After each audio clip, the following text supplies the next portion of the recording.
Hulagu Khan 15 اکتوبر سن 1217 یا 18 عیسوی میں پیدا ہوا۔ وہ اولخانی حکومت کا بانی اور بدنام زمانہ ظالم ترین حکمران چنگیز خان کا پوتا تھا۔ ہلاکو خان اپنے دادا کی طرح ایک ظالم ترین حکمران گزرا ہے جس نے مسلمانوں پر ظلم کی انتہا کر دی۔ ناظرین، یوں تو ہلاکو خان کی زندگی ظلم اور بربریت سے بھری پڑی ہے، مگر آج ہم وہ واقعہ سنائیں گے جب ہلاکو خان خود واصل جہنم ہوا۔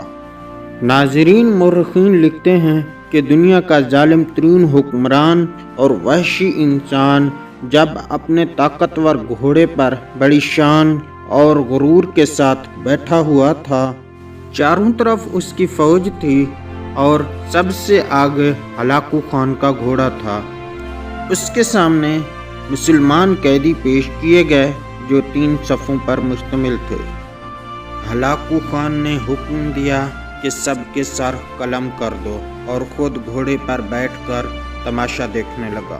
ہلاکو خان نے ہاتھ میں چھڑی پکڑی ہوئی تھی جس کو اچھال کر وہ کھیل رہا تھا اور مسلمانوں کے قتل عام کا تماشا دیکھ رہا تھا۔ جب جلاد مسلمانوں کا قتل عام کر رہے تھے، اس وقت ہلاکو خان کی نظر ایک ضعیف العمر مسلمان قیدی پر پڑی جو خوف سے کانپ رہا تھا اور جلاد کو اپنے قریب آتا دیکھ کر بھاگ کر دوسری صف میں چلا گیا۔ دوسری صف میں بھی جب بوڑھے نے دیکھا کہ جلاد اس تک پہنچنے والے ہیں تو بھاگ کر تیسری صف کے آخر میں کھڑا ہو گیا۔ سب مسلمانوں کو شہید کر دیا گیا۔ بالآخر اس بوڑھے بزرگ کی باری آ گئی جسے ہلاکو خان گھوڑے پر بیٹھ کر بڑی دلچسپی سے دیکھ رہا۔ جلاد نے اس کی طرف تلوار تانی تو ہلاکو خان کی آواز آئی کہ رک جاؤ، تو جلاد رک گیا۔ ہلاکو خان نے اس بزرگ سے پوچھا کہ تم کیا سمجھتے تھے کہ تم بچ جاؤ گے؟ تو بوڑھا کانپتے ہوئے کہنے لگا کہ مجھے موت سے ڈر لگ رہا ہے۔ ہلاکو خان نے کہا لگایا اور کہا کہ کون ہے جو تجھے آج مجھ سے بچا سکے؟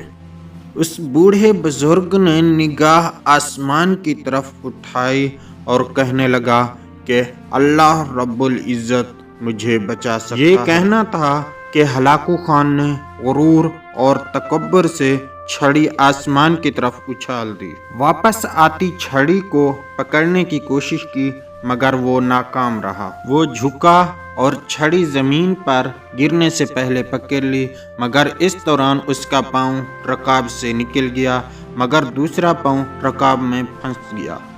گھوڑا خوفزدہ ہو کر بھاگنے لگا اور گھوڑا تیز بھاگنے لگا اور ہلاکو خان کو گھسیٹتے گھسیٹتے ہلاک کر دیا۔ وہ لہو لہان ہو گیا۔ اس کی روح چند منٹوں میں ہی اس کے تکبر بھرے جسم سے نکل کر جہنم رسید ہو گئی۔